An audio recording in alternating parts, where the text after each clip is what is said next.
Um, please use the Discord audio, not the not the stream audio, because the stream will be out of sync then. So it's better to talk on Yeah. Discord. Okay, and let me give you a little more gain on the on your mic. Please say something. Okay. Hello. Yeah, going better. I think it is good. Um, Let me start on YouTube as well because I didn't so far. My mouse so slow. That's strange. Hmm. I need to change my mouse settings. It's pretty slow. Yeah. Still too slow. Oh, looks better.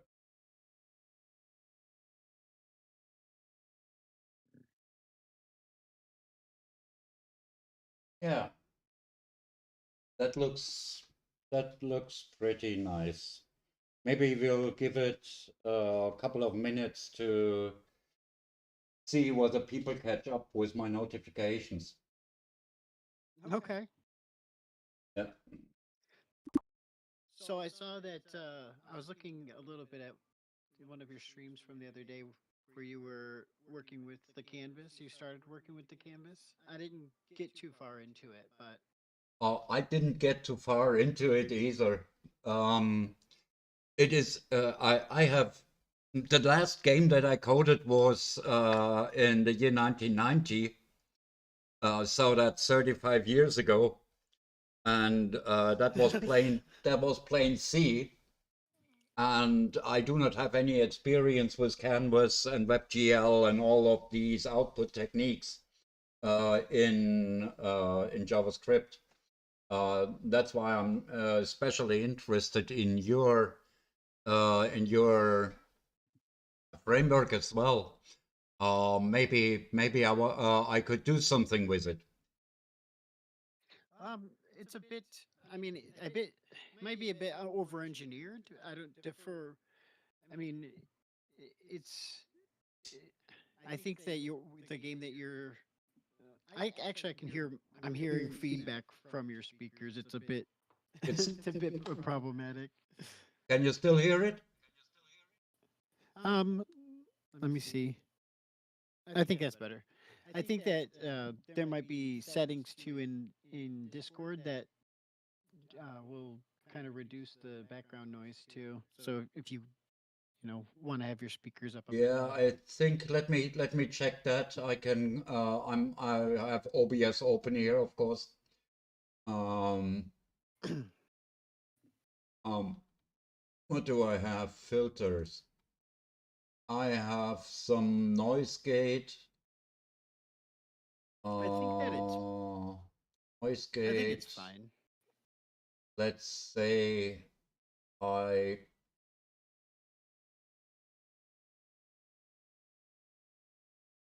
see what you Okay. still have. You still have feedback? No, I don't think so. Well, a little bit, but I think it's just coming from your speakers into the mic. So that that's all. It's not terrible.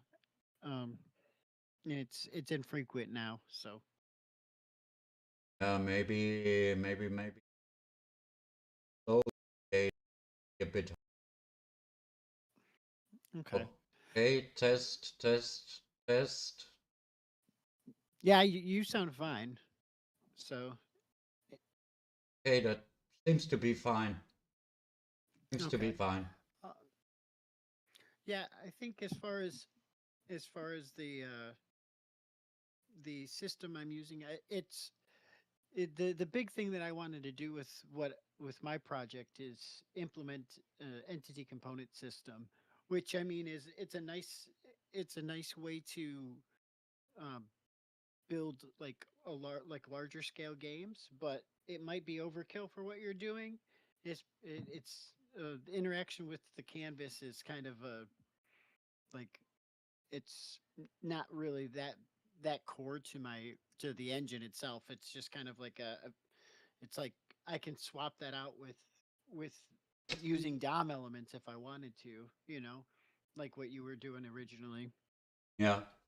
Um, well, you told me you were interested in what problems I am trying to solve with my system, what the use case for it is, so to say.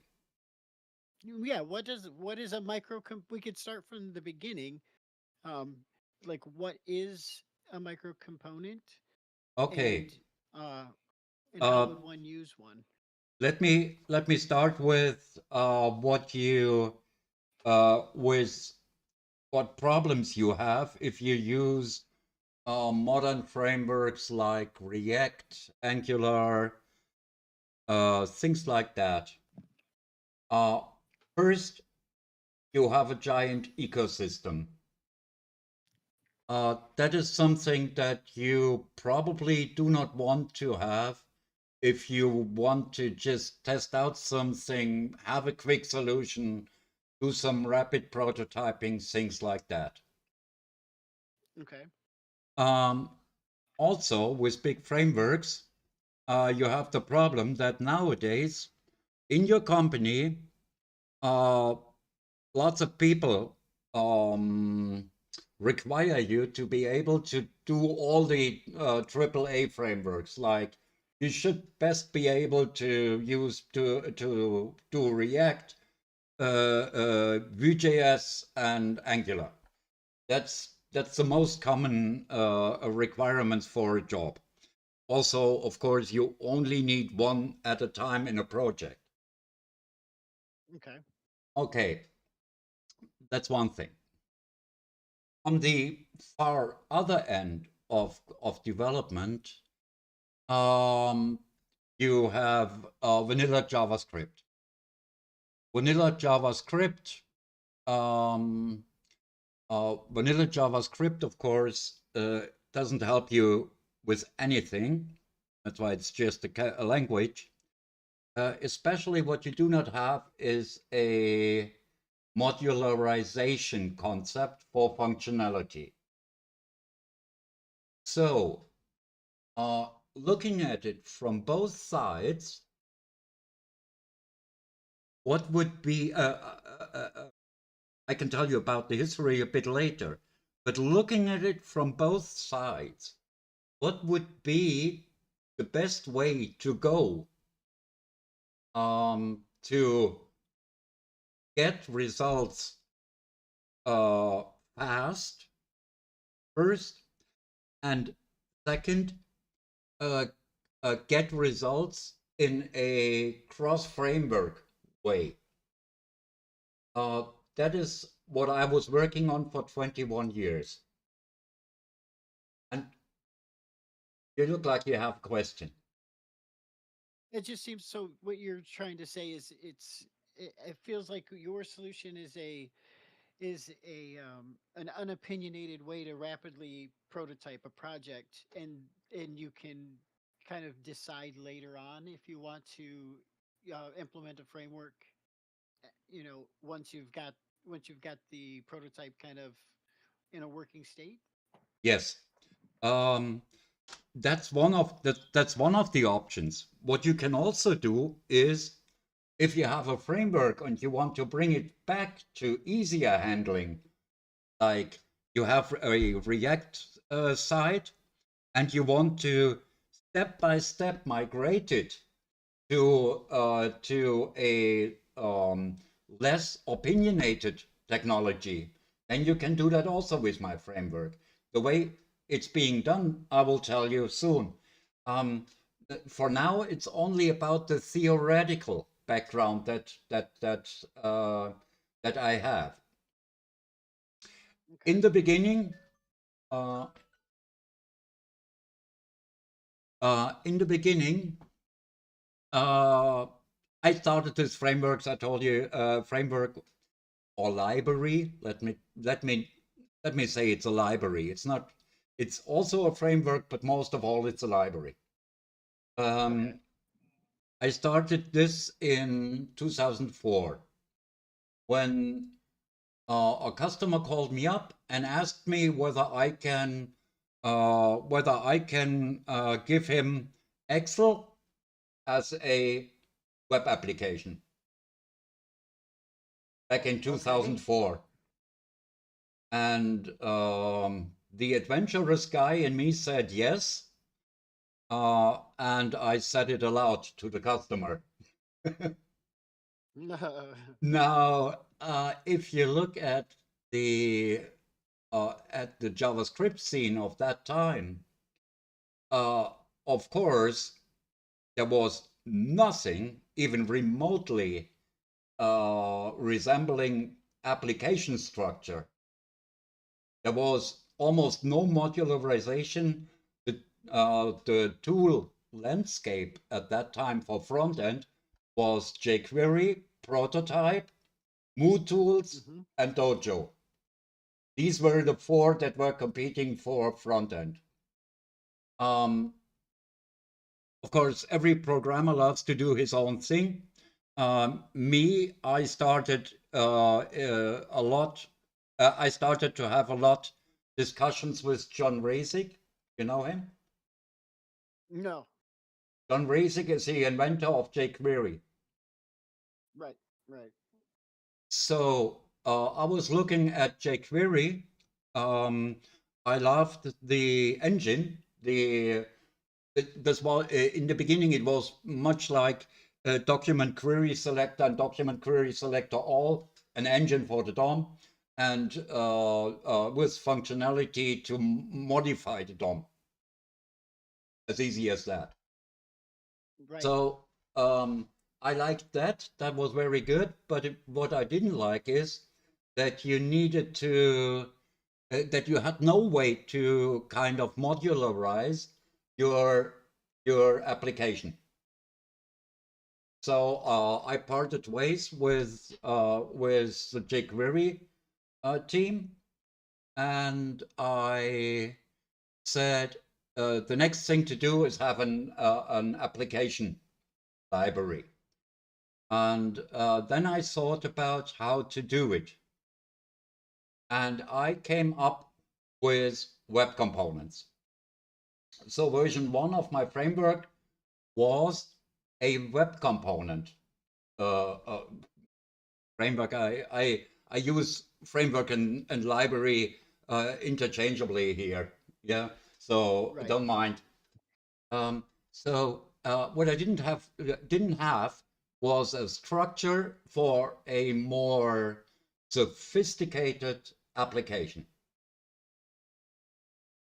like like Excel would be, Right. Be- because Excel clearly it's a table that contains of cells, and all this pretty loud screams objects. And now here's some reveal. All DOM elements are objects. Right. Yeah? So what would you like to do if you have the DOM like div, span, whatever, and you want to attach functionality to those DOM nodes? For example, a table cell. You would have You to could. you would have to attach Yeah. it. Yep. You would have to attach it. And that was the idea about microcomponents. I attached the functionality of the DOM node in question directly to the DOM node. And in the beginning, that was only simple web components. So you could define a DOM node and you could attach one functionality to it.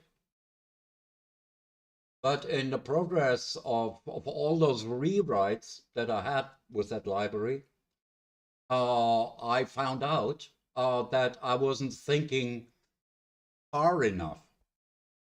So the next development steps were being able to attach multiple uh, components, and these are the microcomponents. That's the microcomponent idea. To have functionality, which is instances of classes collected inside a DOM node. And that way, this worked in 2007, 2008 or so. That was way before the original web component proposal, way before that. Um, um, but it was even more sophisticated than what they came up with later, because the the proposition for a DOM web component only allows for an extension of the HTML element. So it is one class, and all the rest would be your own type of composition. Right. But what I already had was multiple functionalities in one DOM node. So I was a bit ahead of the crowd there. I kind of still am, I hope one could say. So now, from that theoretical point, you imagine a page, whatever kind of page, and whatever way it is created, like Angular, React, or something, or even server-side rendering. Imagine the DOM structure being printed out on a piece of paper in front of you, and then you put flags on the DOM node, and written on the flag, you have those elements. You have a second layer, like 3D above, hovering above it. You have a second layer of elements that no framework does see. It's not visible to frameworks, except via direct DOM access. I will tell you later. Okay. So when the web component specification came out, it was a laugh for me, because all I did is I made a 60-liner in my code that allowed for web components to comprise of my little micro components. It's just another DOM node in the end. Right. Yeah. So the implementing web components in my system was a laugh, so to say. Now, and now let's get back to the main functionality. Because my basic idea was I wanted to have a library that does only the basics. It's no abstraction. It should be something like a Swiss knife. You wouldn't want to carve a totem pole with it, but you can easily carve a stick, you know. But many sticks make a totem pole. So if I was able to have those little sticks being carved out and then move it to whatever framework you want to put it in without interference, then I would have done the right thing. That, of course, is my own humble opinion. Now, I'm just talking about the view that I have as a coder to what I'm doing. And suffice to say, I kind of did it. I finished the API stable. The API is stable as of last Sunday, and it does and it does only a couple of things. First, it allows you to attach micro components to DOM nodes. This is something you can do in simple JavaScript programming, and it works with plain HTML sites also, without using a framework, anything else. Okay, what can you are as well allowed to construct a web component that you can just move in your page. And then what should those web components have as functionality? First, you would love to have state. I have Yes. state. And you can bind that state to a DOM template. In my system, it works like you define the template as a string. You have, in curly brackets, you have placeholders. And if I define an observable object, you can directly link it to the DOM. That's number one, one-way binding. This, number two is you would like to have that extended. You like to have an observable that you can link to form inputs so that the object represents the state of the inputs of the form. And from both sides, you should be able to change it. So when the form changes because you typed, it should be represented in that object. Other than that, if the object changes, it should be represented in the DOM. Okay. So that's two-way binding. And since form objects in my programming are observables also, you can also bind them to the DOM, not to the input fields, but to placeholders. So you can distribute your data, your form data, for further use. That's number two. Let me see what I missed. Let me go to the library.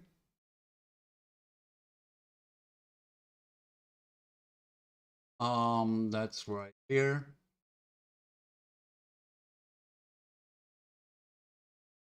Okay, we have web components. We have state. We have form handling. And then we have communication. Communication in my system is just an add-on to custom events. But they bubble in a different way. While custom events use the normal DOM bubbling, my custom events bubble directionally. So I can trigger an event on the micro component, the DOM element it is in, and then tell it to bubble upwards, that is towards root. Right, okay. I can also tell it to trigger downwards, that is to the inner DOM. So what I can do with that, I have a how do you call it, decoupling. If I do not have to address the component directly, I just send events off, and if there is no component, there is no error. This is how components can interact with each other without a memory leak or side effects. Okay, and then at the end there is some small, I mentioned it here, there is an auto-loading mechanic that allows, if you put that on, you have a normal website, you load the library and you start auto-load, then it will grab, for example, every web component that's not defined, load it from a JavaScript file. Like if you have a tag name like my-component, it would load from /my/component.js. Pretty straightforward. which means you would have the source code in the page, in the hierarchies, in the HTTP docs, so to say. Yeah? So this is Okay. to make it especially easy for server-side rendered normal DOM to implement some little functionality, whatever it is. The way I do it is this is if you look at the site, this is about how to attach a microcomponent. This you can do with this command, and this is the HTML element. This is the name you want to later find it under. Okay. And this is the instance of the class you have defined. A microcomponent almost always is an instance of a class, but the microcomponent container in a DOM node can literally take anything. You can simply use it as a hash object also. Yeah, as a repository, so to say. Okay. Let's stay with the standard ways. This is a kind of next Yeah. level. Yeah, the standard way is you Don't have blow my classes. mind right yet. Huh? I said, don't blow my mind quite yet. Yeah. Um, um, okay. When you have a microcomponent in your DOM, then you have an attribute data underscore data dash MC, which only tells you when you look at the DOM that there are microcomponents in there. The system uses that to do its bubbling. And you, when you debug it, can look up DOM nodes and you see in the DOM structure directly this element has one or more microcomponents in it. Yeah. Okay. So the benefit you have from that, let me make that a bit.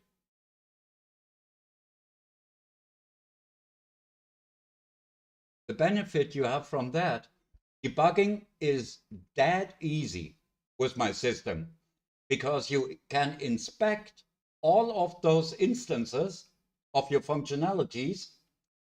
You can inspect them directly. You can even interact with them directly while the site is running. Yeah. Imagine you Okay. have all the code in the DOM in readable form. You see the inner structure of the website while it is displayed.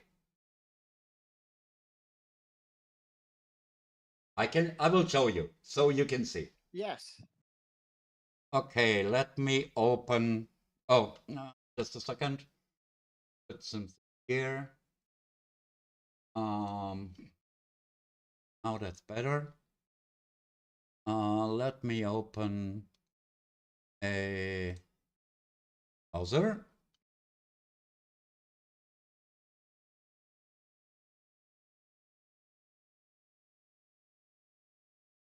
Okay, and then I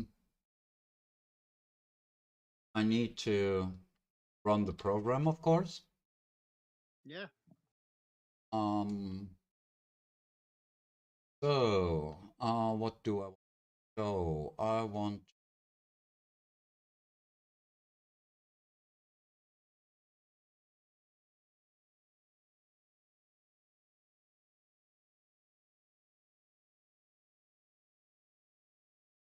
Okay, that's the test program. I go to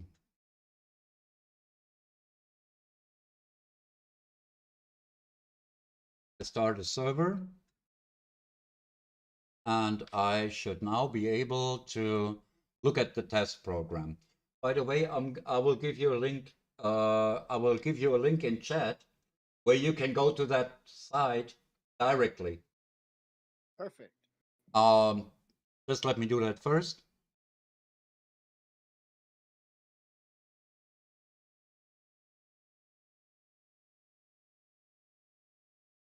Um,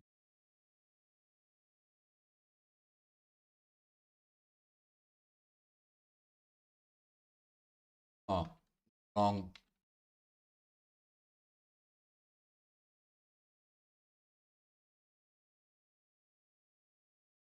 Okay. Bugger edit, bigger. Make this a bit bigger so you can see what we are looking at. Okay, and let me give you the link.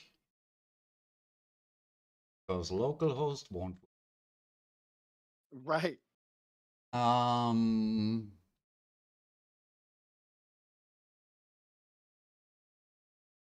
I'll give you the link to the repository.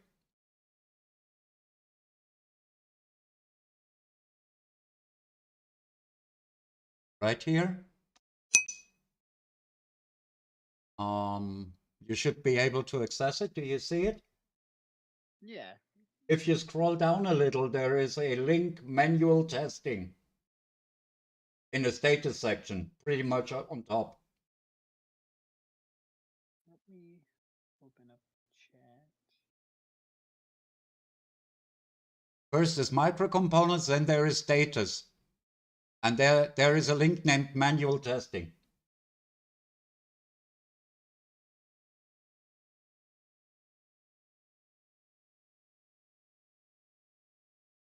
Trying to get. There we go. I was trying to get chat to open up. I can hardly hear you right now. 1 second. You put it in our in the. In the Twitch chat. I put it in the Twitch chat, the link. I can send it via Discord as well. No, send it in the Twitch chat one more time. I just didn't have it expanded, so it didn't pop up for some reason. Ah, okay. Sending it again.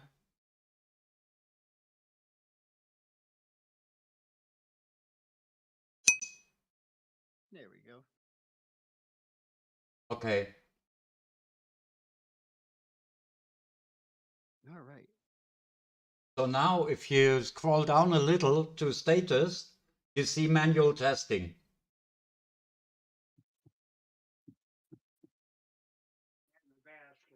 Okay. All right. 1 second. Manual test. Okay, just open this page and let me continue with my Twitch presentation. If you look Sure. at it, you see this data-mc property attribute. Sorry, yeah. If I now go, for example, to test.grandparent, I can put this in console as a global variable.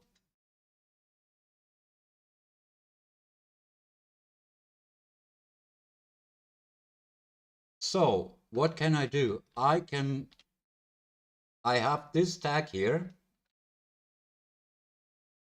You see, that's the tag. And then this tag has a property. That's the only interference with the DOM that I have. That is like a hash object that contains all those functional instances that you have. So what I can do is I can simply put it on the console, and then I see test grandparent. Okay, there is one microcomponent in there. This microcomponent contains the basic code for a web component. Yeah. So if you have a web component and the functionality is comprised of this inner microcomponents, then of course you need one that represents what you would normally code in a web component with unconnected and whatever events there are. But in addition to that, it can have many more. Let me now open this. And you see it has a target property. This target property is a back reference to the DOM element. So normally, if you have a property that is, you have an object that has a property named XYZ, and this in itself is an object. This inner object doesn't know where it is placed. Cannot know that.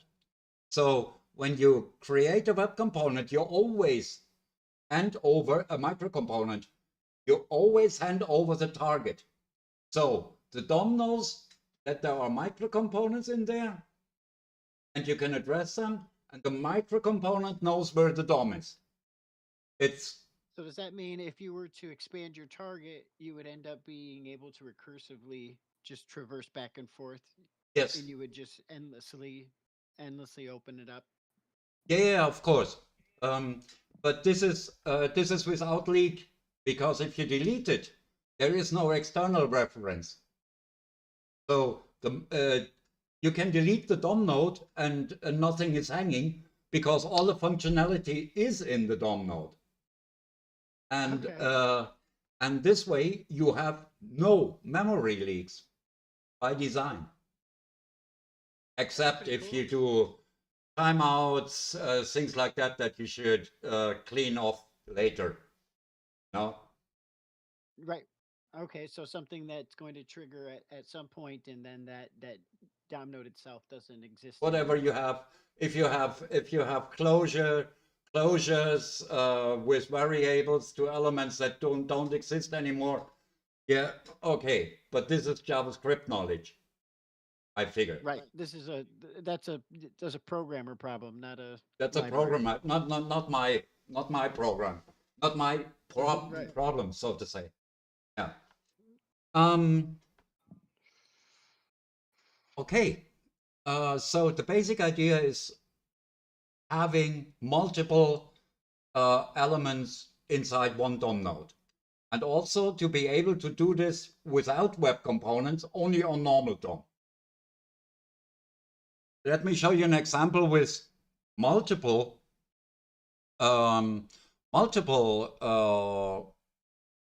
microcomponents. Like this button here, the one that's blue right now. That one. Okay. I store it as a global variable. I go to console. I have that button.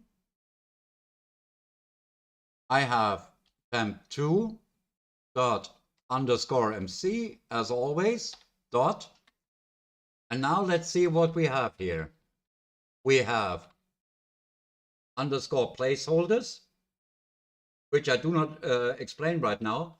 We have the main my button class that is just attached to that button. And we have a translator. Now, this is a mixed functionality. All those MCs know the DOM. Mm-hmm. And so all of them can access the same DOM. So what I can do right here is translator.language language.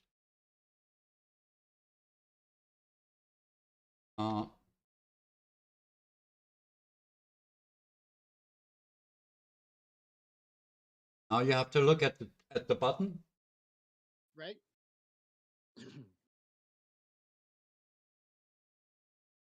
The property language of the translator object is an observable. So is that a setter, or is it an observable? Is in fact a getter setter combination. Okay. This works with objects and with native values. In this case, it's a string, And if you change it, Right. simply by changing it, uh, you you trigger a callback. And those observables are pretty mighty as a functionality, because they allow you to write very complex rule engines and business process engines, logic engines. Because Right. I mean, imagine what is a business process? That is something, some object, so to say, with an internal state, and the next step to do is defined by what the status is or what to wait for, you know. So you can use microcomponents as tasks inside a project. You put in data, it automatically, because the input field is an observable, it triggers automatic processing, and then it sets output fields. Maybe it sets the error field, maybe it sets the result field. You know, they kind of work like a promise. And you can stack them. I could, for example, write a graphical editor to edit complex rule sets that follow just by following the data flow. Right. Yeah. So I have absolute 100% freedom of how complex my program will become. But, and that's the nice part,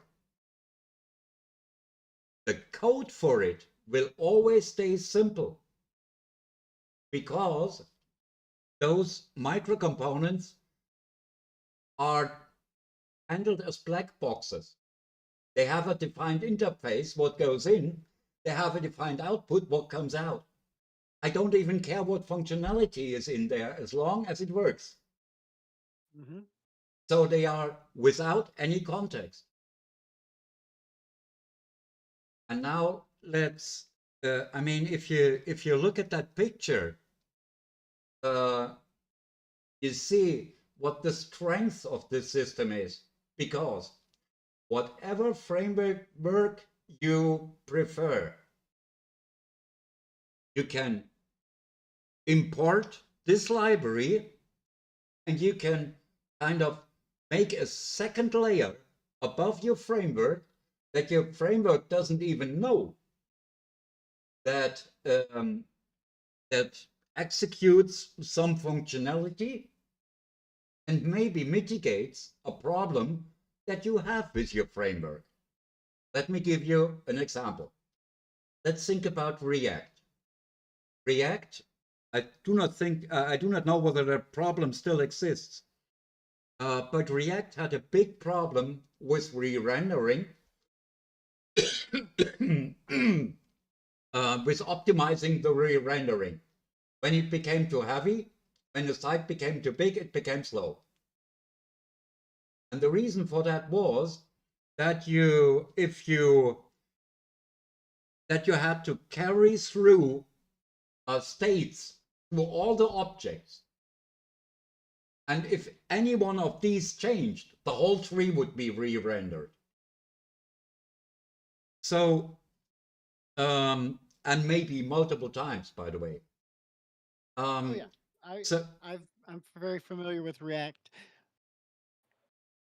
okay, React has a lot of functionality that is made to mitigate the problems that React by definition has, by the code idea that's behind it, you know, the virtual DOM. Yep.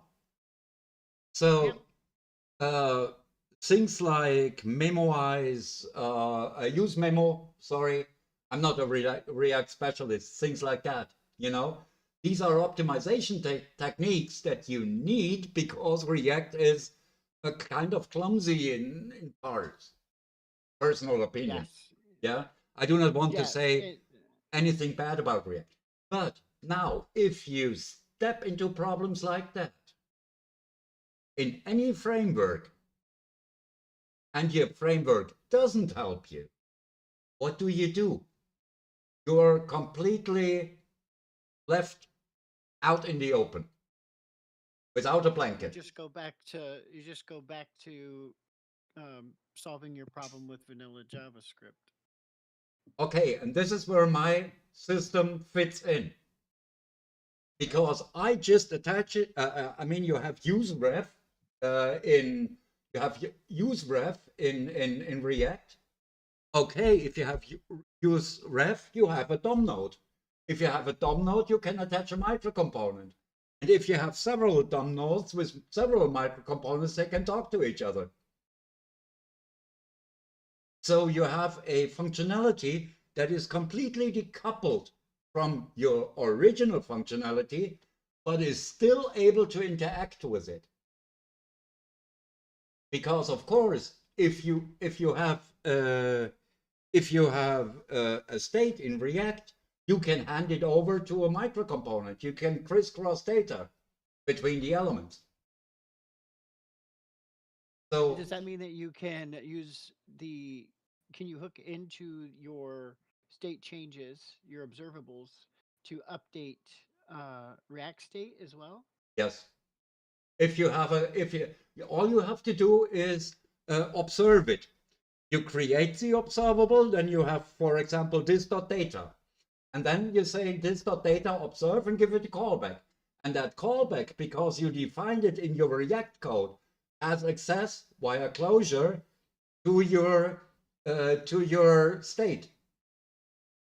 And you only do that once. So would you end up doing that in like something like a use effect? Because if you did it in like the base of the component, the React component, then it's Anything is re-rendered. possible.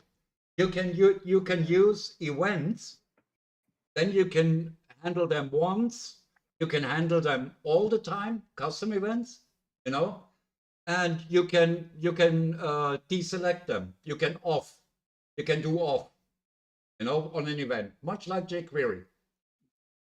Okay. Uh, you have all the options.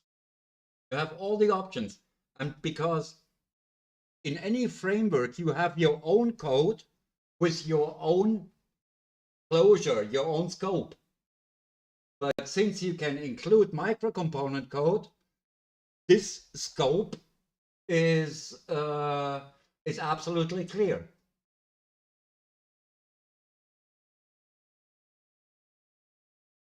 I think this. I think I like the idea of using this by itself in a way more than mucking around with a large framework. In from what I'm seeing so far. That was what it was initially intended for, you know. But it is a nice effect of my programming that you can use it anywhere. If you have a functionality, let's say make the border red or a DOM node.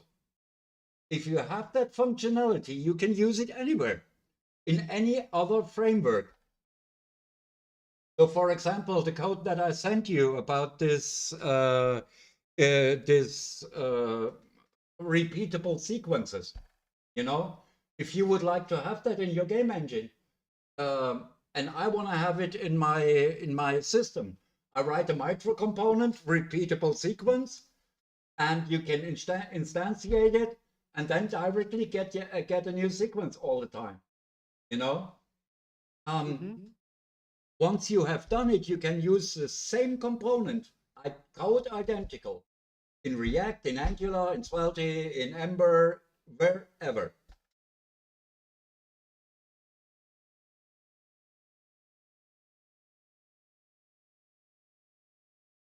So, and all this is just the basic ideas.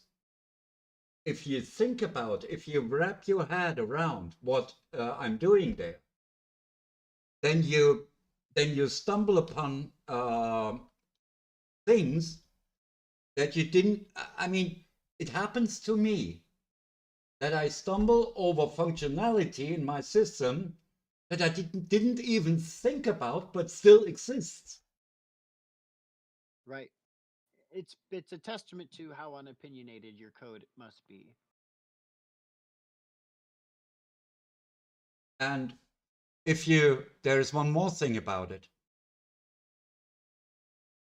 Um, give me a second.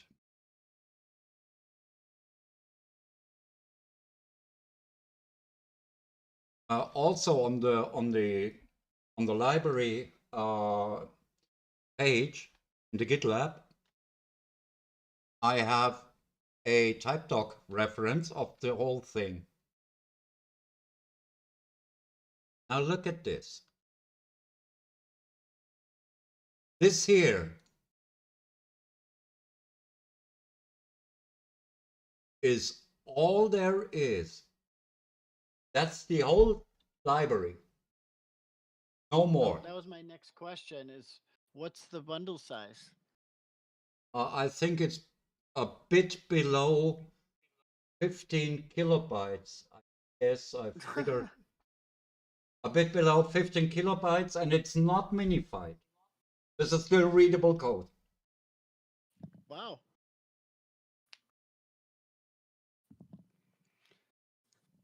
So So I let me let consider a hello world of a framework is what I consider like I would call it like the to-do list app is kind of like the hello world of a framework in my opinion. How long do you think it would take to implement to-do list in just micro components that allows you to add a to-do, edit a to-do and delete a to-do? I think I would. I mean, depending on how complex you want to make it, but um, I think if you use the easiest way, you import the module, microcomponents module, you make it all global, which is of course not the required way, but you can do it, you know. Um, and then you start coding. Minutes, an hour, I don't know. I mean, um, I'm still in the process of making skeleton projects for certain applications, like standalone Right. components that you can deliver to a customer. Yeah, but I can show you, for example, the bundled code for this. Um, wait, let me show you. Wait, I have to start something else, I guess. Let me look it up.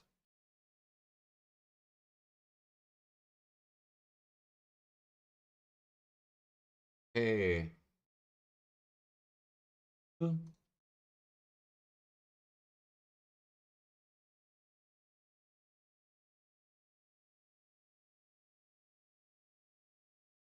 Now I have the start of my game programming. It's very, very early. It's just putting something on the canvas, you know?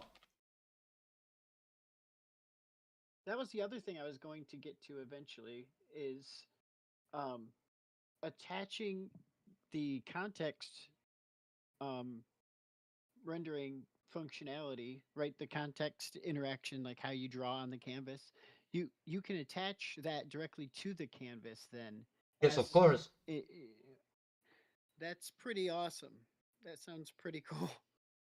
So, by the way, I didn't even think about that. I didn't even think about that. Yes, of course you can, because it's a DOM element. Right. Um, okay, um, let me open the debugger. Look at the sources. See what we got here? That's a not so minified version. Can I show that? Open in a new tab. This is the not so minified version of the whole system.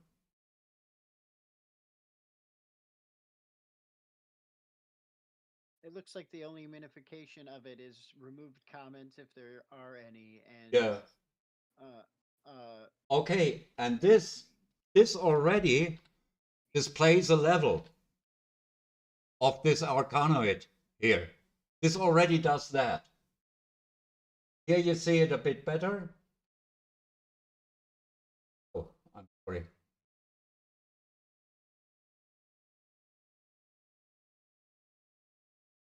Um,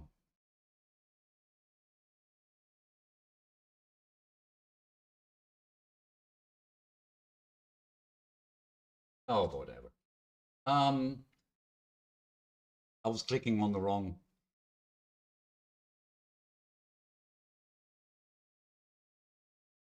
Oh, okay. This is all library,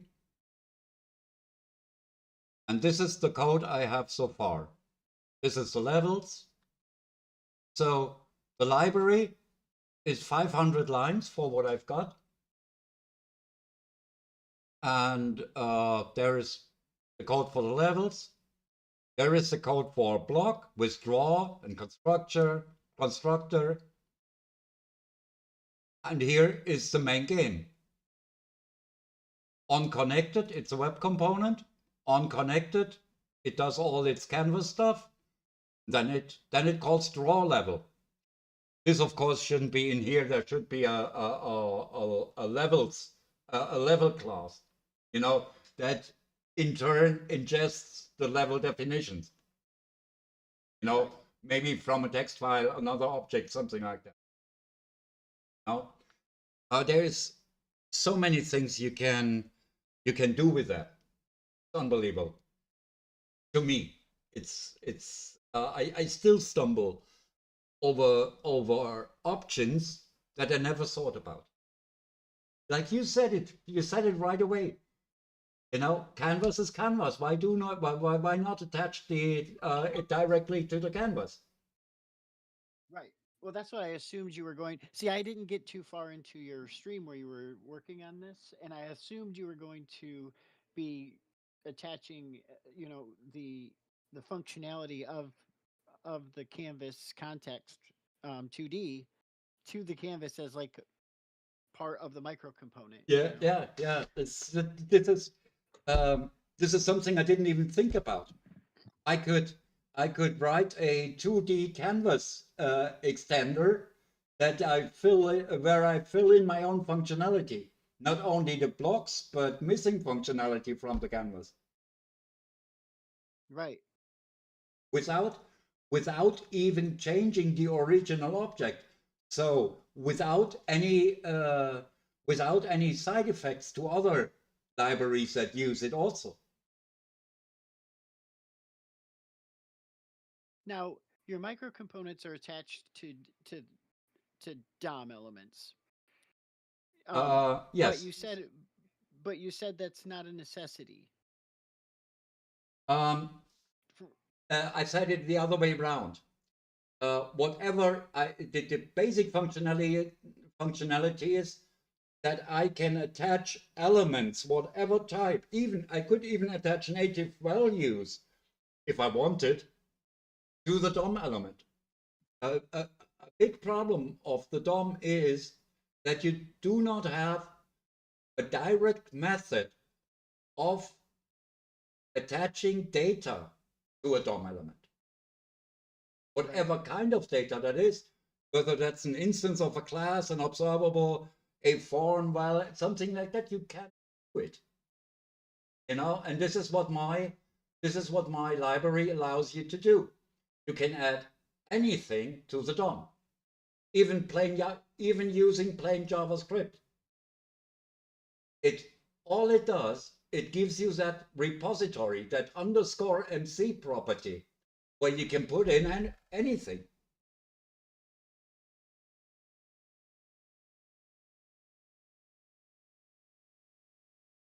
I'm trying to I'm trying to think about the project at hand that you have and um, utilizing your micro components, but with within objects in the game instead of DOM elements. Is that something that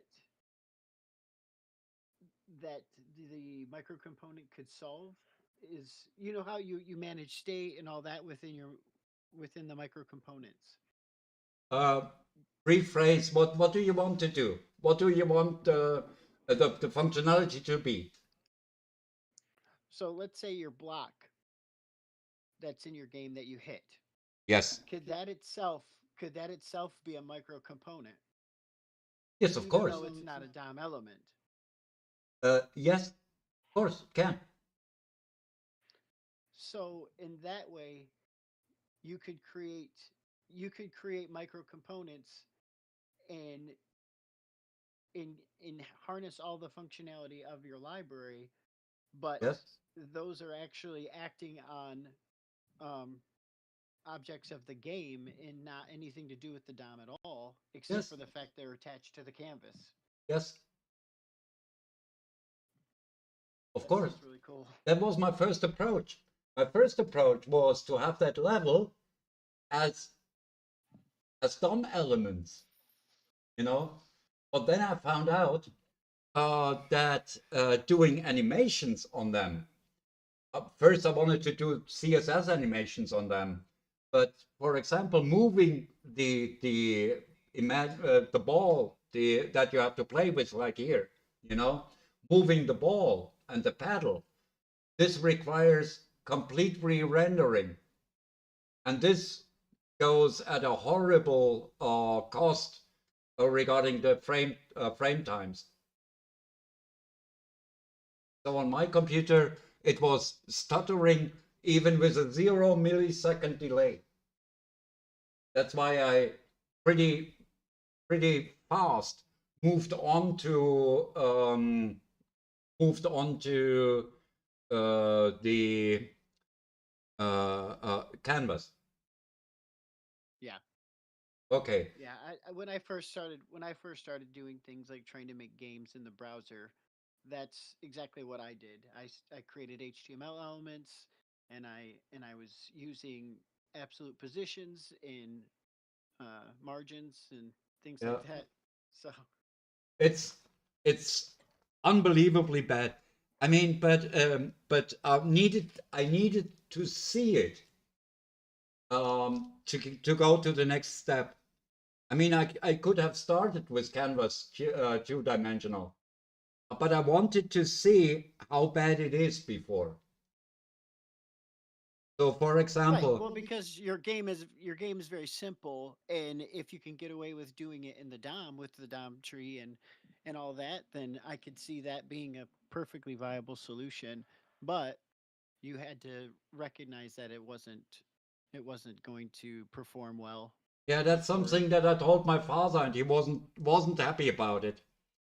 He told me, "Son, I always give you advice. You know that my advice is good. Why don't you do it?" Uh, and I told him, it's not that I don't believe you. I need to feel the pain. Right. Yeah, that's one of the ideas behind it. But nowadays, if I look at that, I mean, can you believe me that I'm almost burned for every project that involves React, Angular, something like that? No, I totally I actually could see myself reaching for your library um, for most projects, and not just for prototyping, but for the complete project. Just for the fact that it's it's not forcing me to it's not forcing me to learn how to how to get past the struggles that these big bloated libraries have, right? Like you can't just innately know how to handle re-rendering and all that kind of stuff with React. You have to learn it, and a lot of times you have to learn it the hard way. You know, Yes. Let and me, and a, if you're not doing some sort of huge thing, then it's very bloated. yeah, let me give It's you, overkill. let me give you the link to this little game. It is also public. This will give you a framework. for things to look at, you know. Mm-hmm. And since since you can npmi the requirements, you always have the type documentation with it, so you can run an ad hoc server on the node modules, two birds, and then library. You know. Right. Uh, so give me a second. I will give you that link also.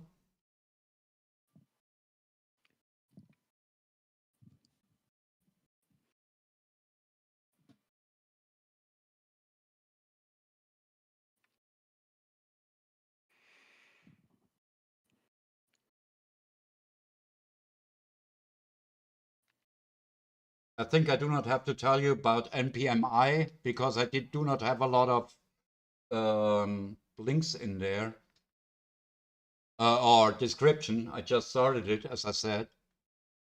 Mm-hmm. Uh, um,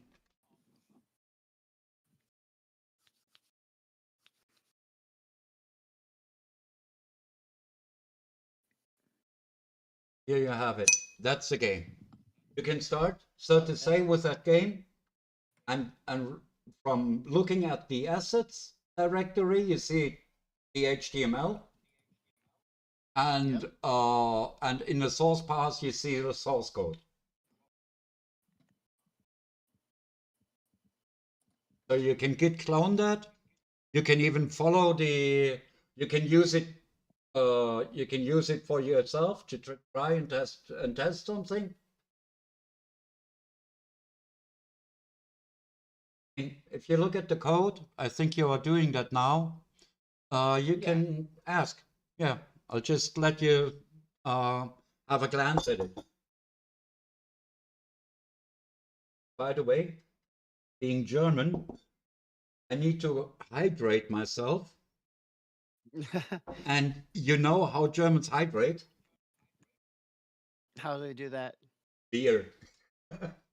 Beer. It's weekend. All right.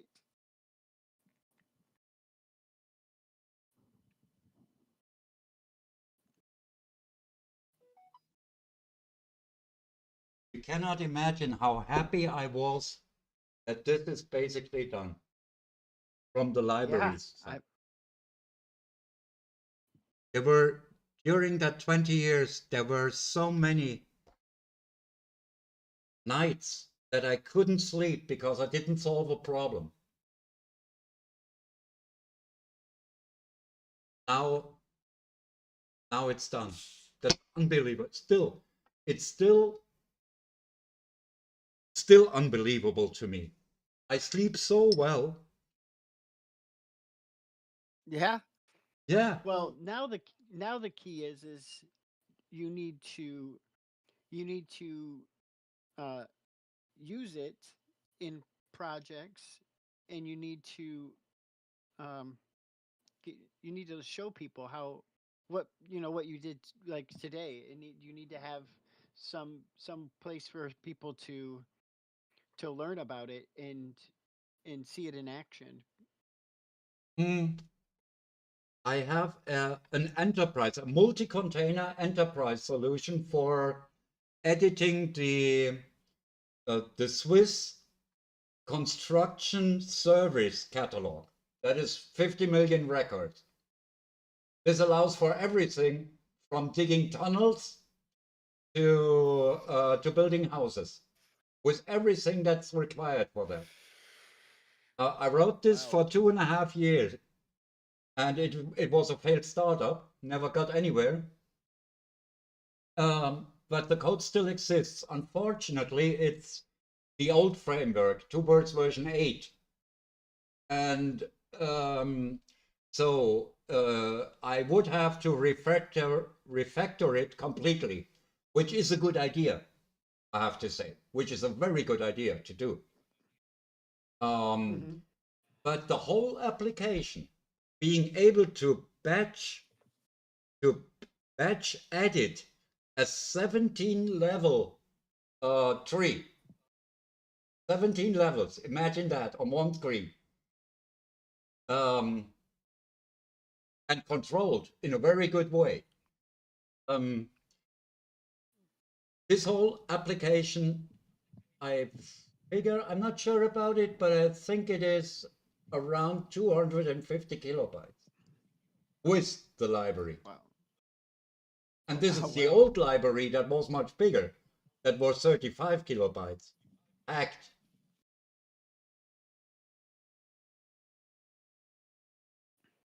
I mean, I didn't even try. Let me try something. Okay. Let me try something. We are looking at this library, and I've shown you the code, and it was not minified because minification in Webpack can produce errors. But let's assume it works. I enabled the minification. I rebuild it.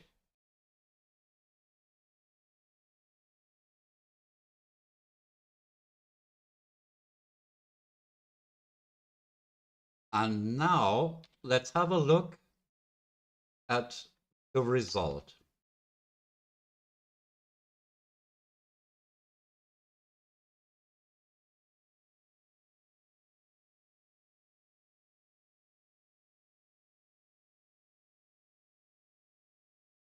So the Arcanoid game minified has 5 kilobytes so far.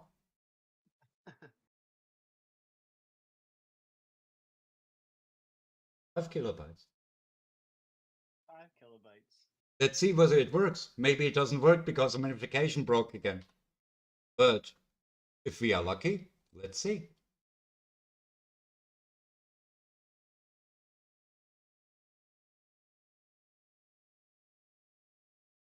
Well, I didn't even see it render. It went so No, I fast. didn't either. Yeah. I mean, 5 kilobytes, and that's the basics of a game. Now, I think when I'm done with that little game, it may be 20 kilobytes, and more than that, you can grab this code, put it in your website, and simply add this web component. And you have the complete game in your website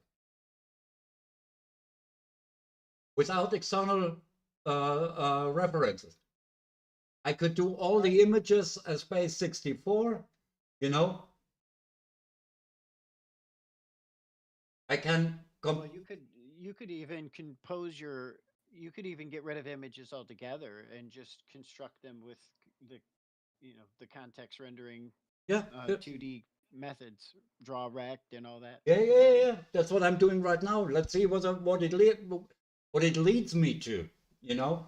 But but imagine that you have like 20 kilobytes of code and a complete game for everybody to put in his own website.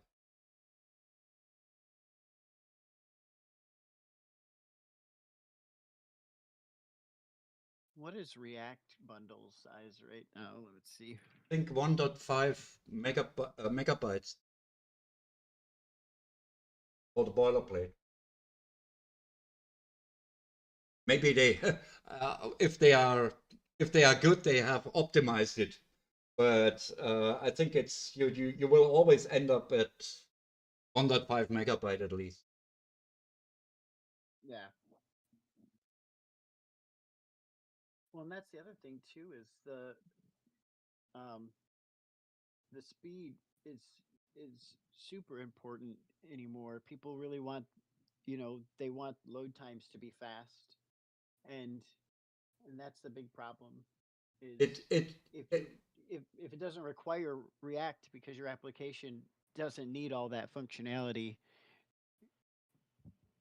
then your your page loads and things like that are going to be slow for no reason. I mean, I could write a 2D canvas lib now, you know, that you can simply attach to your to your canvas that does beautiful things, whatever it is you regard beautiful, you know. And on the other hand, if you have a whole page comprised of these components, of course you can import your framework into any web component. And that's the beauty of it. The less functionality you have, the less can go wrong. Right. And I mean, there is a there is a German article about my framework somewhere. It's the code has fallen out somewhere somehow, but this is just like a rodeo. Yippee-yi-yay, you know? Yippee-yi-yay, the gate opens and off you go. Whatever. If it doesn't work for you, don't use it. If it works for you, look at you. You know, it takes a minute to test it, whether it works for you. I I think that it'd be cool to, if I ever, so with my little project I'm working on right now, if I decide to create an editor, it would be cool to use micro components for the editor. Yeah, that would be. I mean, this kind of modularization and portability you do not get anywhere. I'm sure about that. Even if you use lit, svelte, things like that, you don't get this type of functionality. Yeah, it's impossible to get it anywhere else.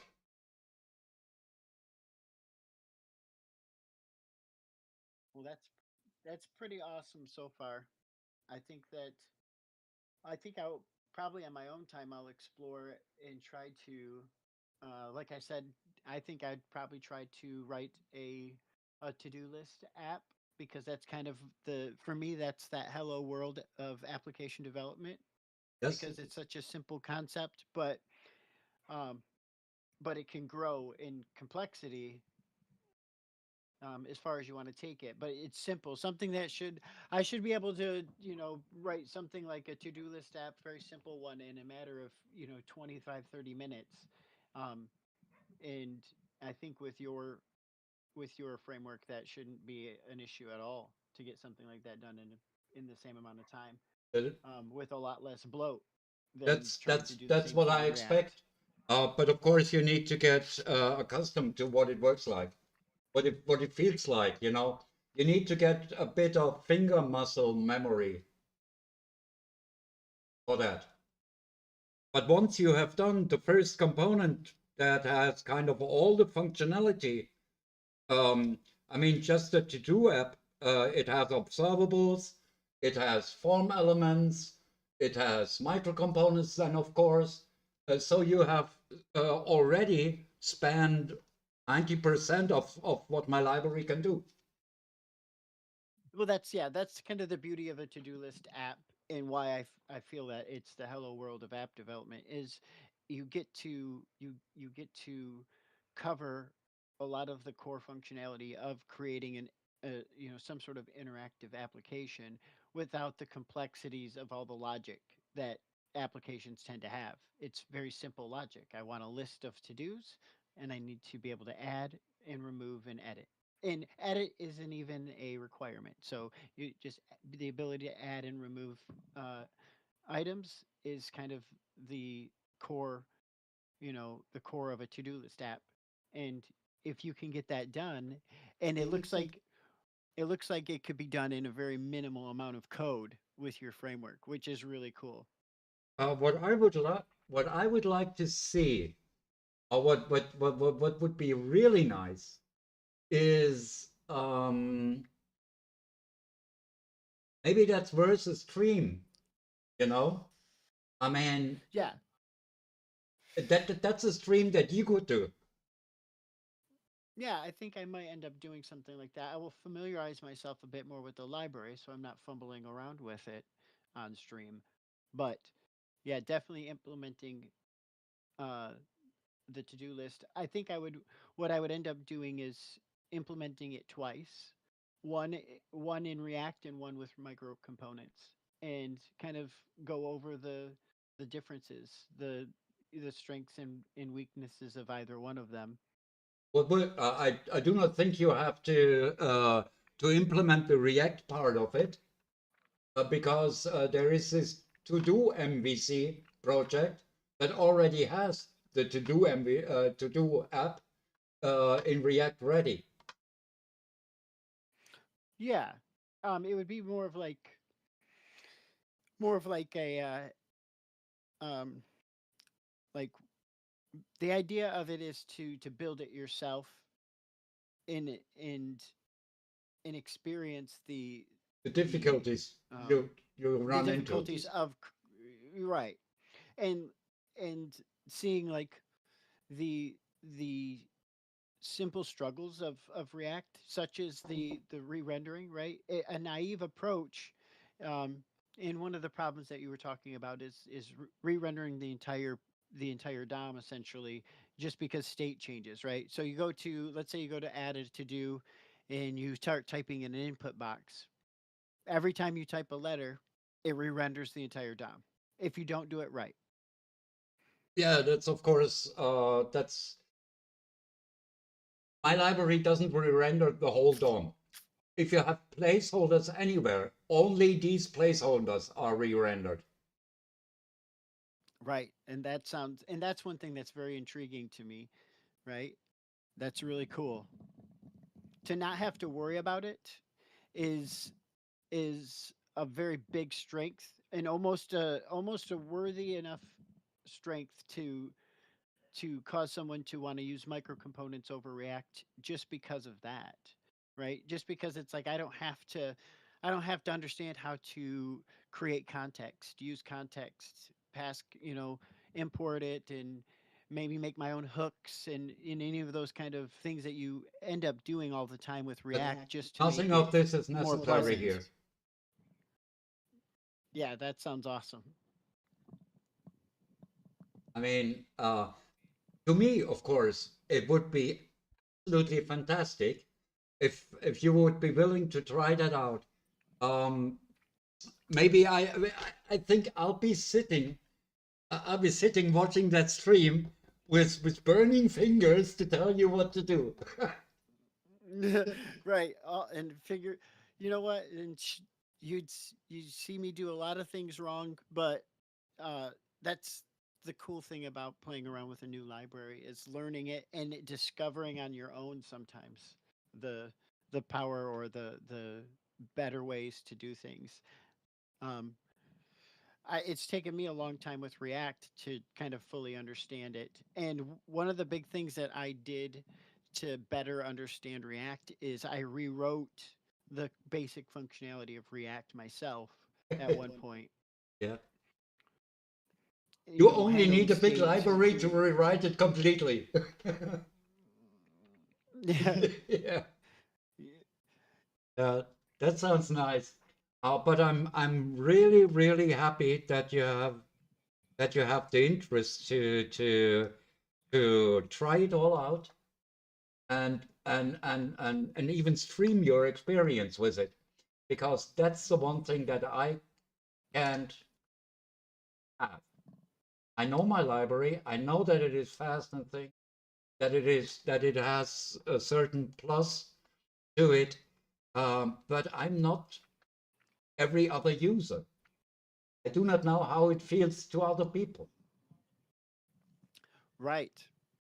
And that's the thing too is the things that you take for granted that you just know because you've been doing it for many years. Um, it might not it might not come uh, it might not come so easy for me as a brand new person to it, and you'd be be able to see that. And having you there actually would be great to answer questions that come up.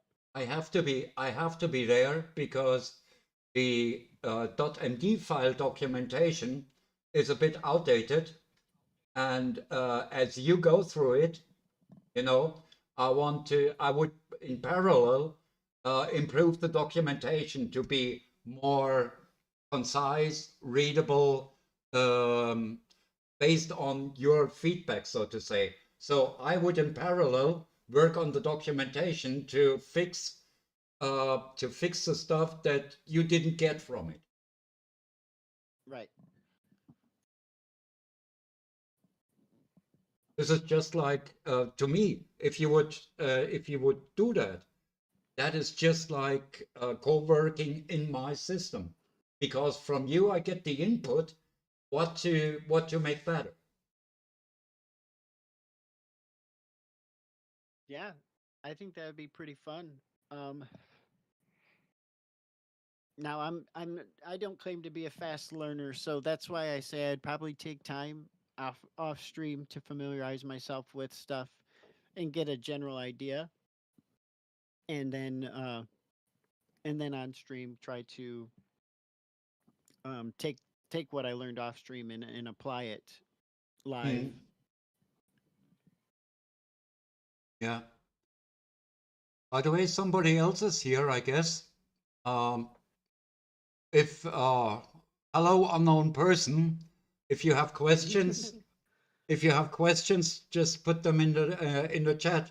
I'm watching it, as you can see.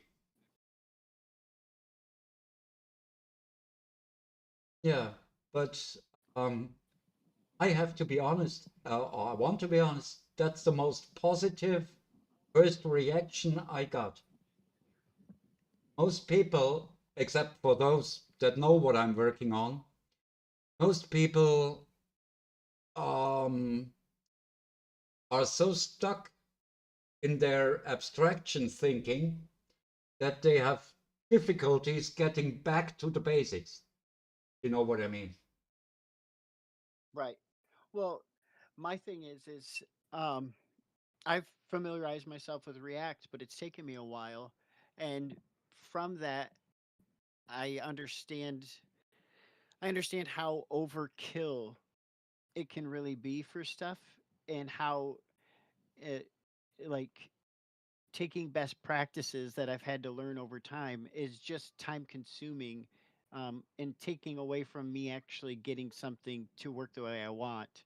You know, I'm sitting there creating hooks and making sure that I'm handling context correctly, like I said, in state and all that. And by the time you do that, you're now, you've spent 15-20 minutes just making sure that it's handled correctly, and not even necessarily the getting to the logic of what I'm trying to build. Yeah, you know. yeah. I sure hope. I sure hope. While you get from while you familiarize yourself with it, you get some aha moments. I sure hope that. Um, Yeah, I think I will. One thing that is very, very special in my library is uh, how observables and also the form elements, as the form values work. Because you do not have to, you can work with my observables as if they were variables. That is, if you have an observable that is a string, you change the string and the callback will be executed. So it's very, very simple.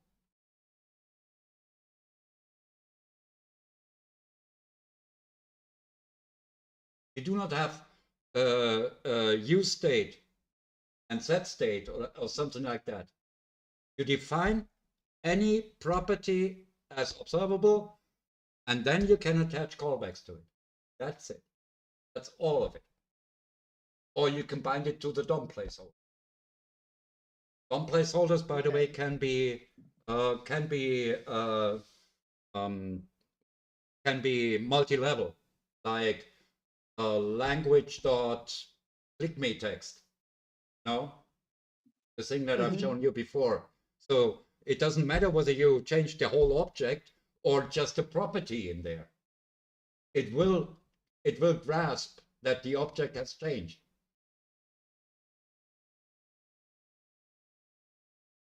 So would it be too terribly difficult for you to create a new project and just implement something simple like the changing uh the language,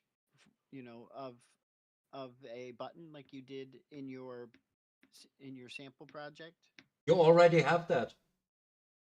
Well, yes, uh I meant from like displaying the like what it displaying the actual programming of it, not me just reading it or whatever, but like you just implementing it.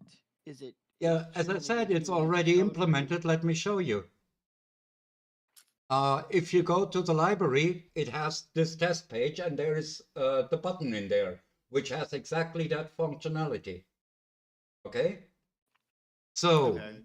if you go to source, no, that's the wrong project. Let's go to the right one. If you go to this project, source, you have test.ts. It's hidden in here. But the whole code is very simple. Let me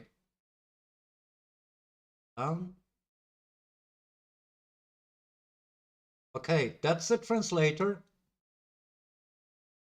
Okay, here we go. Yeah. And the way it works is okay, you don't need that. That is this. This is just because some minifiers didn't do it correctly. Now, Right. but this is the main functionality as for the state. So far, you have no property. You define two of them, two of those properties, and then you say, observe this whole object. At that point, the system will check which properties are in there and make the whole thing observable. Every property. You could as well say, observe only one thing. For example, this is optional. You can do it this way. But this is but defining the observable states first and doing observe that's a block, so to say. That's the easiest way. And then this is just setting up the standard translation object.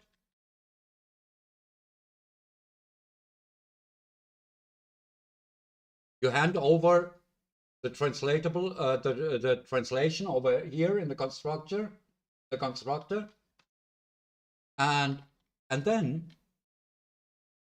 you say that dot language as observable. Observe any change. If the language changes, you hand over control, like here, and set the translation.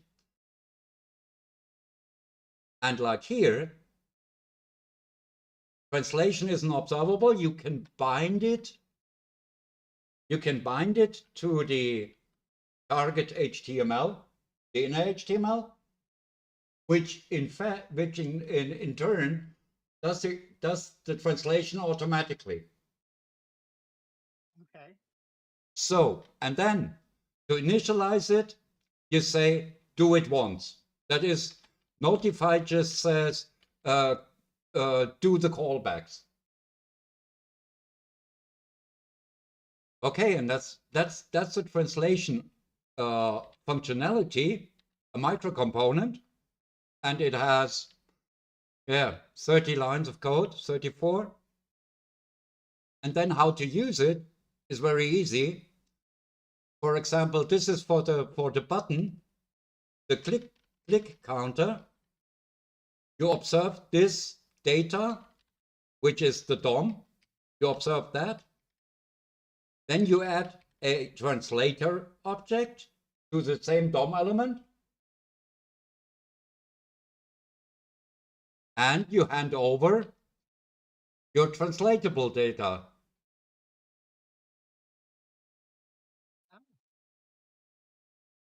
And then you bind this object to the DOM. So in fact, you have two distinct functionalities that both work on the same DOM. Try this in React. Yeah. So like having 100 classes that all work on the same DOM without interfering with each other.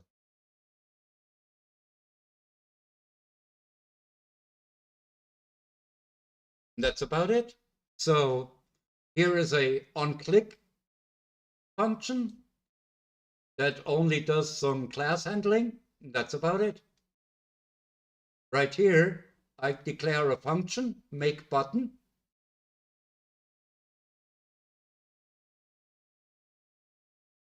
Then I use the document element registry to store it, not to have side effects with other functions, so to say. And then it's very easy. Make button as function, execute, and append the button to the fragment. That's about it. And you have 1,000 of them being made. Yeah. And it does all of this, like on this page, it does all of this in 81 milliseconds. In fact, it's not 3,000. It is 3,500 and something.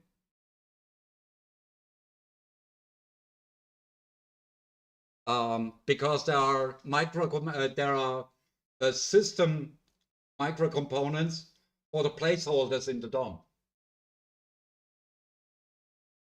In the form. Time you click the button, every time you click the button, the counter goes up, and only that individual element is being, of course, being changed. That is the meaning of a class. You have an instance. What you do change, right, changes in the instance.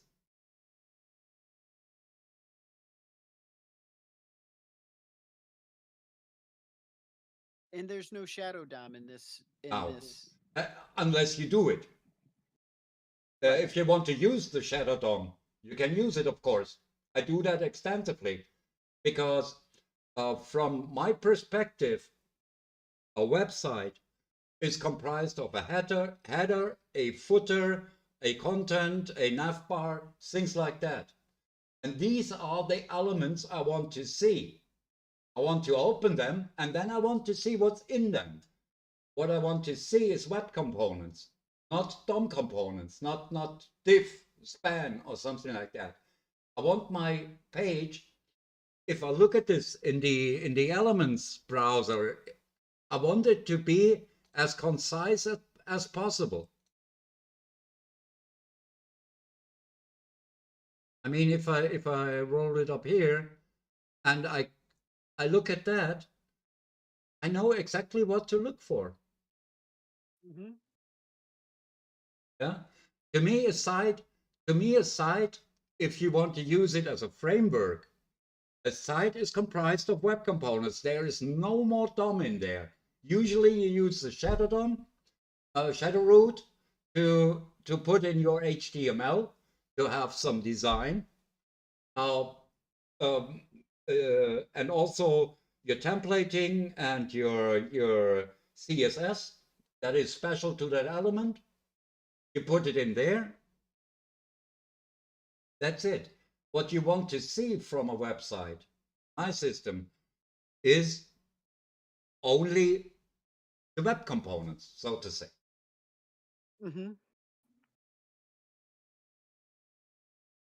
If you look, for example, I don't even know a React site that I can point to now. But if you look at the DOM of a React site or an Angular site, I mean, I cringe. You know, to me, it is. Very, very Yeah. strange. Yeah. Yeah. They're it's very it's very it looks very over engineered all the time. Yeah. I mean, here is some event bubbling. I click on the innermost element and it bubbles up 2 levels and then gets stopped. I can also click on this element. This is the parent element. That is this one here. I click in here.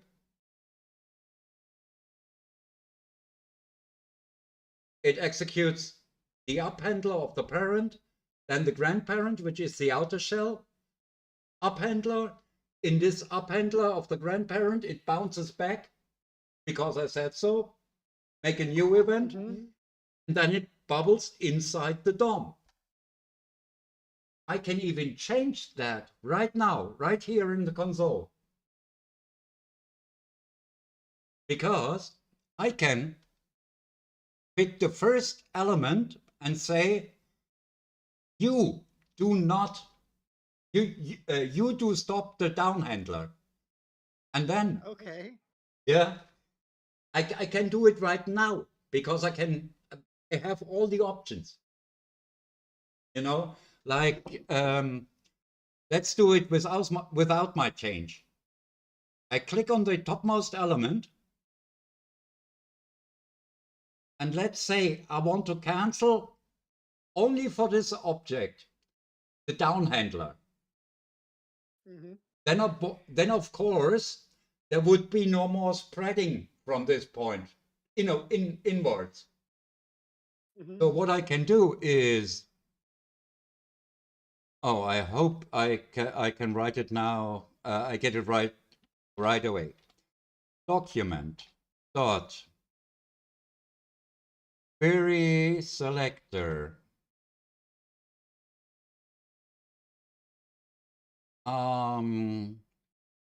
That was test minus parent. It's only the first.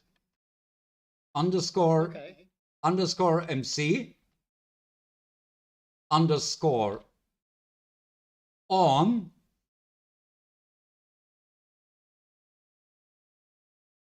down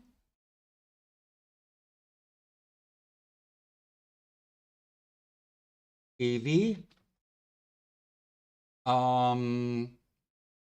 What did I want to do? I wanted to cancel that event.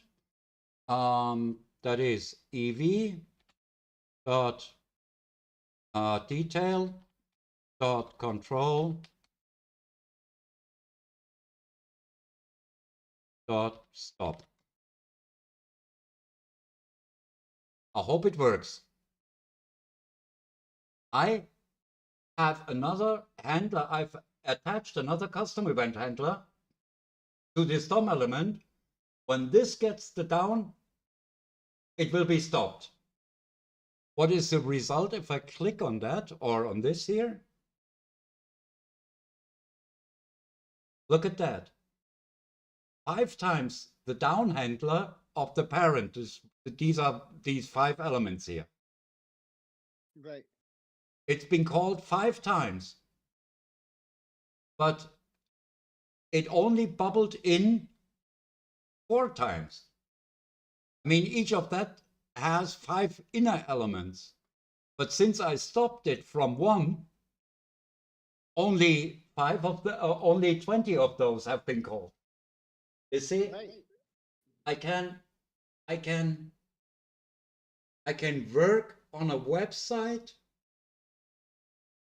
I can work on a website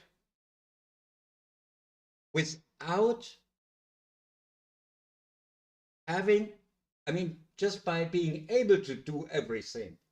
I can work in any project without even having access to the original system that they use. I don't even care what it is.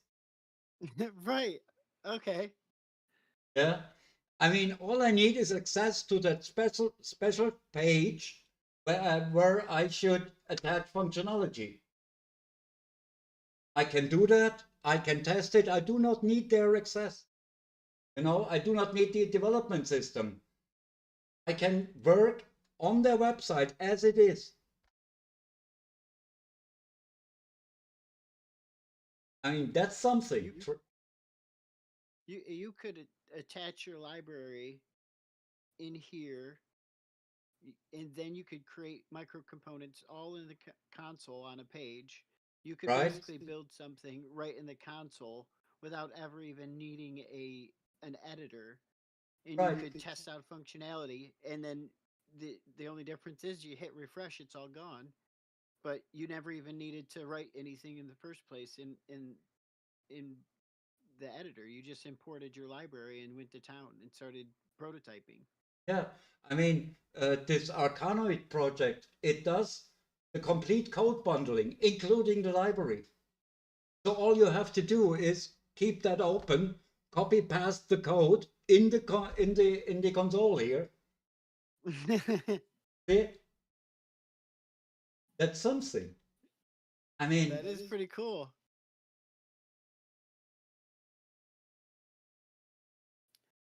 there is Well, I so can many say this: I'm excited to play around with this, and uh, it's a it's something that not too many people can say they've done. In the fact that you feel like you're in a state with the library that it's ready for you know uh, use in production projects for It people. is. I think so. It is. Obviously, if you really use it, you may run into problems. But since all of the library is just a little more than 1,000 lines of code, and it's all understandable code, there is nothing heavy in there. Have you published it to npm? Huh? Have you published it to npm? Of course, yes. Sweet. So I can actually just npm install it and Right. start working with it. Yeah, right. That's pretty cool. I mean, that you can do right away. I mean, no problem. Nothing that I see.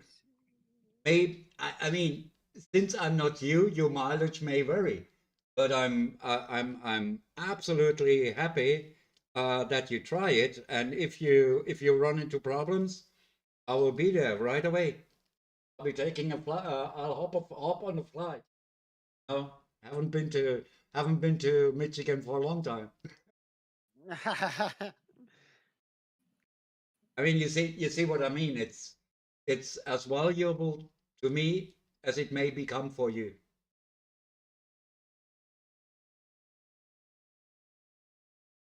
Yeah, I'm excited to just to try something new as well. I mean, if I was you, I would simply try it in a game. I mean, you got the game engine, which you can also install via npm, I guess.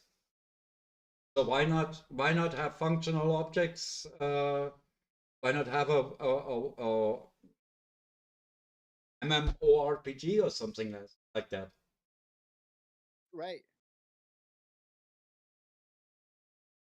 I once had a person that tried my old version of that lib, version 2, very first one that was made official.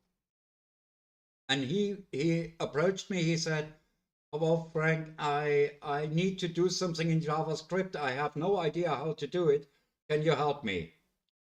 And I said, "Yes, I can." I showed him my library, and he went off. He wanted to do some social media site, and I didn't really think about it for a long time. He kind of frequently asked me some details, but not a lot of stuff. And then half a year later, he called me on normal telephone, landline, and he said, "Frankie, I just wanted to call to say thank you because I've never experienced anything like this. Working with it felt like shoveling sand in bags. I made one bag, I shoveled sand in it, put it aside. I needed something new, I made another bag, shoveled sand in it, and put it aside. And I never ran into any. That was the biggest compliment I ever got. And that was version 2. This is now version 10. I mean, okay, micro components have been forked out of the old one, but actually this is version 10 now. It'll be even easier now. Yeah. By the way, I still have his code from that page because he once gave it to me. And it looks very much like Angular. I haven't looked up my old versions for a long time. I think Yeah. I lost a lot in the meantime between version 2.5 or something like that. Between version 2.5 and version 7, there is a big gap, no history. I think that I think that I could see myself using this with React only for the my familiarity with JSX and how much I enjoy programming with JSX. But I would I could use it to completely manage state and all that instead of using React. In this, I think it covers 95, it covers 100%, of course, of a to-do MVC, and it covers, let's say, at least 80% of every project I can.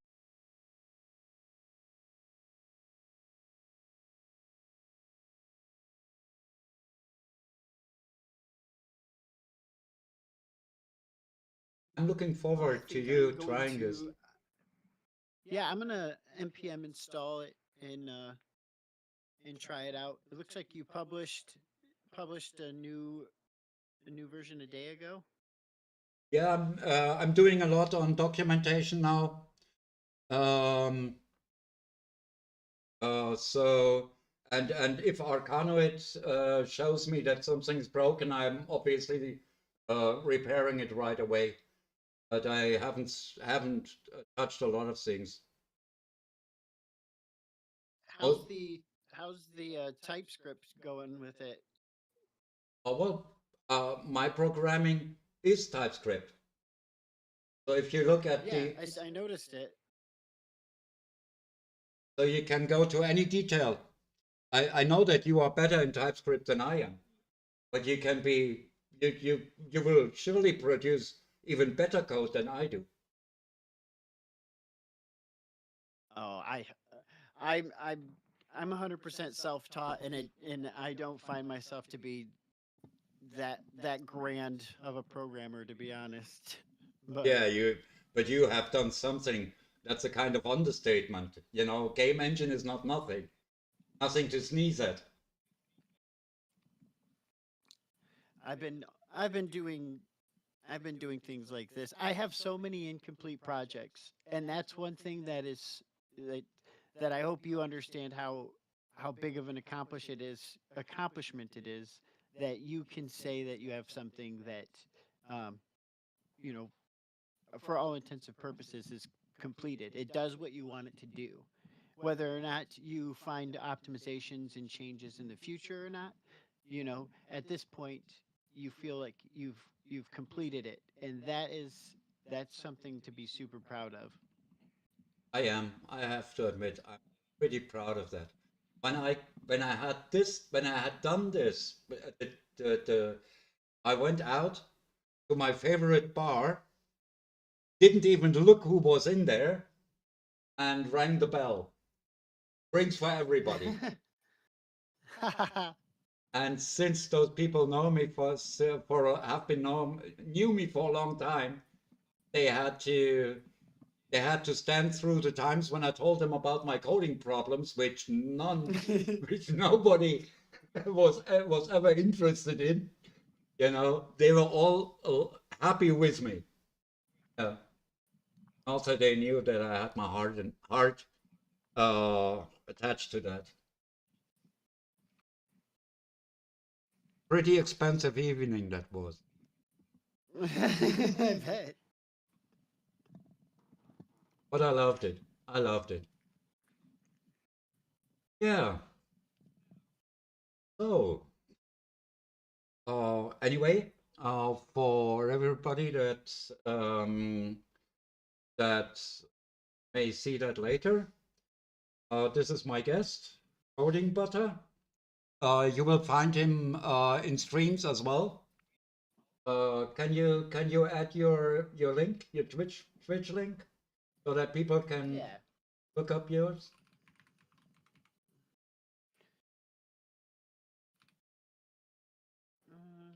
Twitch.tv/codingbutter.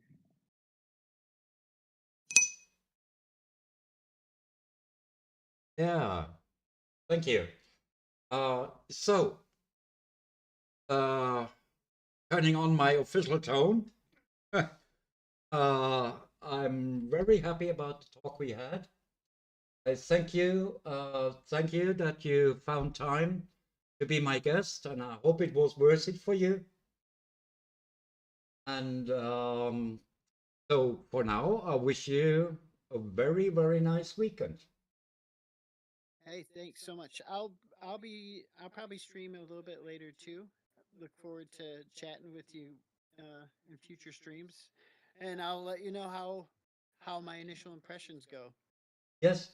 Also, you said you're still thinking about structuring, like which goes in where.